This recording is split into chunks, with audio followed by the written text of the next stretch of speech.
Let's go back to Hammer and Scorecard. Are those the names that you just used for those programs? What's being done about it, and how broadly were they used by vote counters in various states?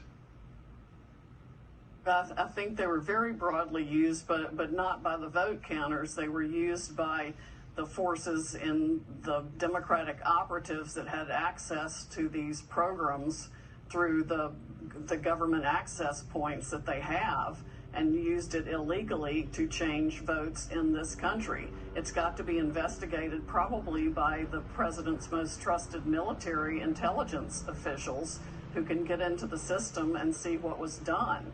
But we do have some evidence that that is exactly what happened.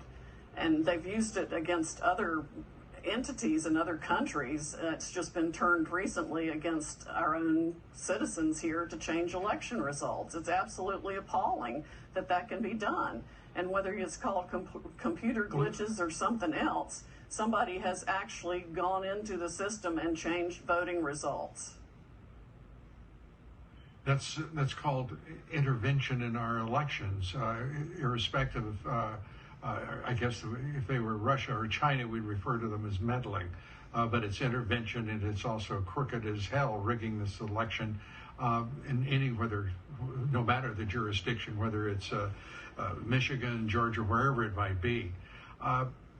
What can we do about it? Because the Department of Justice, I mean, if there's evidence of that program, why not just turn it over to the Justice Department and say, and go to the courts and say, this has got to stop now. Here is the way in which it was done.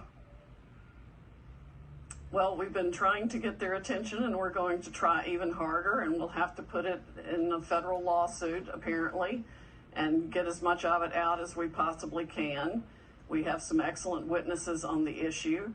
But this is coup 5.0, Lou. I mean, there was no reason to think that the Democratic operatives who spent hundreds of millions of dollars creating the Russia hoax, the Steele dossier, taking us through a special counsel operation for 2 years, trying an impeachment hoax, the apocalypse hoax, the obstruction hoax, wouldn't go so far as to create every means of voter fraud they could come up with to steal this election. That's exactly what happens. The president must fight back now in every way, shape, or form. We cannot let this republic be stolen by the Democratic operatives who want to destroy the republic and make it a socialist country where they continue to line their pockets with these backdoor global deals like the Biden laptop from hell exposes. Well, Cindy, I think you're exactly right about that not happening. Let's turn, Tom Fitton, you've pointed out in our discussions that these legislatures are Republican controlled. Who can take that message to them, and precisely how likely is it that they would be receptive to a clean slate of electors who would represent, say, the state of Pennsylvania? That's a Republican legislature.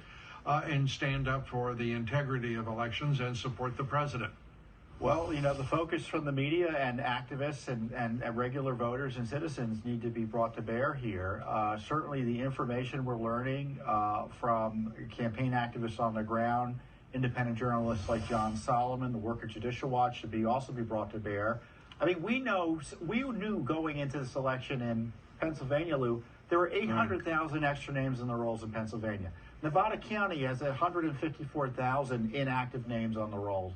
Clark County, Nevada, I mean. So we've got this problem of dirty election rolls, mailing and balloting being allowed to draw from them. And apparently a Republican Party that doesn't demand that those rolls be cleaned up. I mean, that's crazy. Could you put up that graphic again, please? Folks, I want everybody to see what they're looking at, because this is really very important, what Tom's talking about. The control of both chambers of the legislature in these states that are critical right now in deciding who the next president will be. Michigan, Wisconsin, Arizona, Pennsylvania, North Carolina, Georgia. They must play a role in this to preserve the integrity, just as Tom Fitton is urging. And Sidney Powell, what you're breaking here tonight is extraordinary as well. we've got to go. We're at that point. But thank you both for everything you're doing for the country and for the president. We appreciate it. Thanks so much. Up next.